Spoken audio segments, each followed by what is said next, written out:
We have reservations for the caverns tomorrow morning.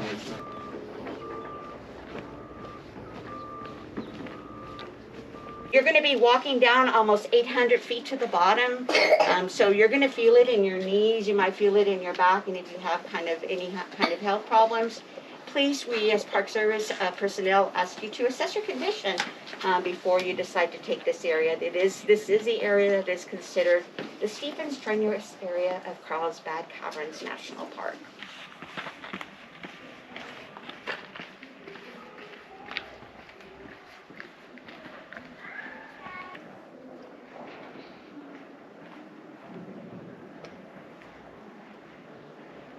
Going in.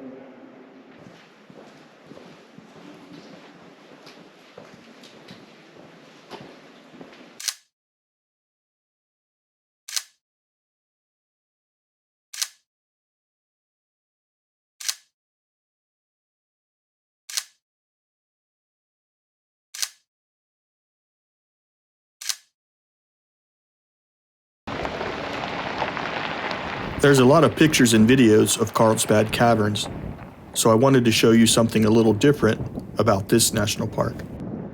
The Walnut Canyon Desert Drive is a 9.5-mile one-way, unpaved route with interpretive stops along the 1-hour scenic drive.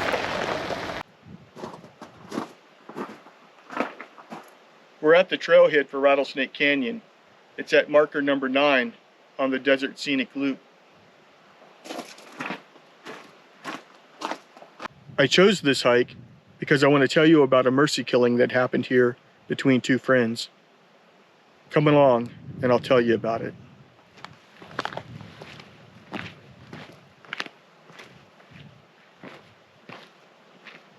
The two friends, David and Rafi, had been best friends since college.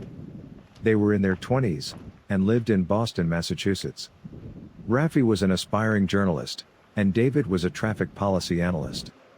In July 1999, the two set off on a road trip from Boston to California, where David planned to attend graduate school. On August 4th, they arrived at Rattlesnake Canyon, in Carlsbad Caverns National Park, and made camp. After days of hiking, the two became lost and dehydrated. They only brought 3 pints of water, 1 pint of Gatorade, and a can of beans. 1 pint of water was used to boil hot dogs during their first evening in the canyon. Although they had a topographical map, neither knew how to properly read it. The two took extreme measures to prevent dehydration, including licking rocks, eating cactus fruit, and even drinking their own urine. On the third night, David began vomiting, and complained of severe abdominal pain, according to Rafi. On August 8th, Rafi wrote this in his journal. "I killed and buried my best friend today. Dave had been in pain all night. At around 5 or 6, he turned to me, and begged that I put my knife through his chest. I did, and a second time, when he wouldn't die." A park ranger, who had been searching for the campers, discovered Rafi badly dehydrated.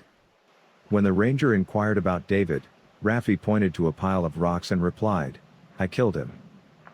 Rafi's attorney described the killing as an act of kindness.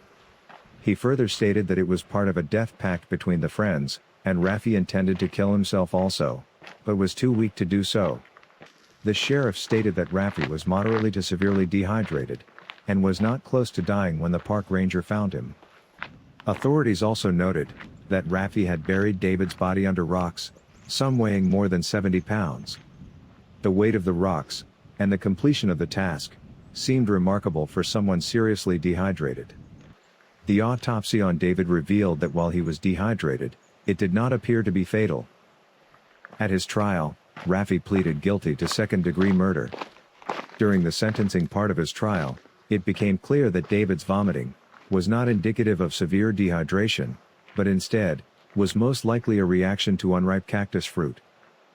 While Rafi faced a maximum penalty of 20 years in prison, he was instead sentenced to 15 years, with all but 2 years suspended, followed by 5 years of probation. David's family released a statement saying that, although questions remained, they did not believe Rafi had malicious intent.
I want to take a few minutes and show you what I carry in my day pack.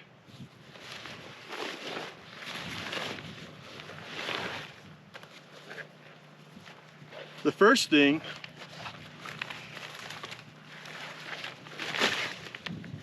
is a tarp. And as you can see, it has a reflective side. I mostly use this on early morning hikes when the grass is wet for a place to sit on. But in an emergency situation, it becomes a shelter blanket. These are disposable Bivvy bags. You never know when you're gonna need to go.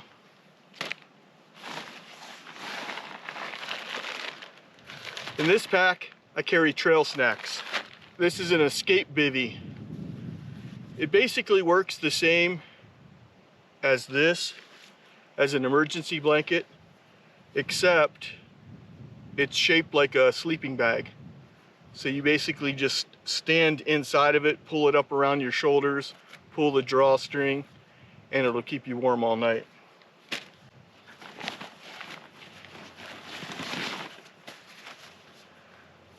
This is a Stasha snug pack.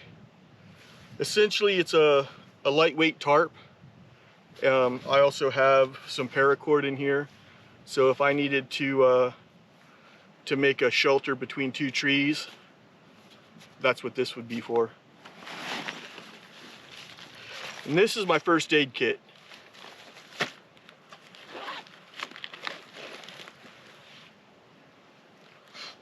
I have moleskin, which I use the most because inevitably you're going to get a blister at some point, or if you don't get a blister, your hiking partner's going to get a blister.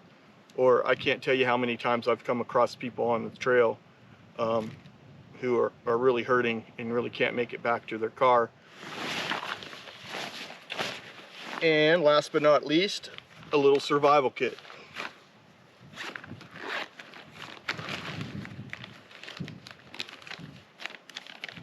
Another emergency blanket.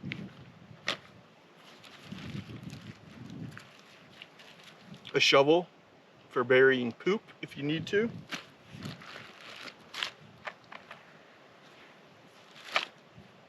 Another survival poncho. Apparently I have a lot of survival ponchos, which, you know, you might come across someone else that needs one. A water purification system. I have various types of fire starters, extra batteries for any electronic devices that you might have, and flagging tape. I always carry a map for the area that I'm hiking in, because you can't always depend on your electronic devices such as my Garmin InReach. Besides sending an SOS if I were to get in trouble, this also gives me the opportunity to send text messages to family and friends to let them know that I'm going to be overdue or that I decided to stay out an extra night. As you can see, when I'm out hiking, I don't like to be seen. I don't like to wear bright colored clothing. I like more of things that resemble earth tones, because I don't like to stand out. I like to blend into my surroundings. But in a survival situation where I do want to be seen, that's what I would use this for. In this pack, I have gloves, neck scarf, a compass,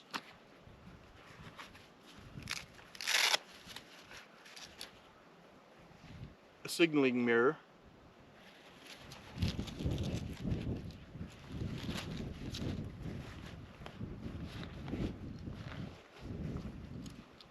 more gloves, a whistle,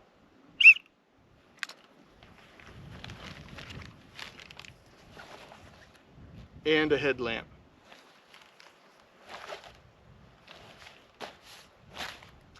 That's it.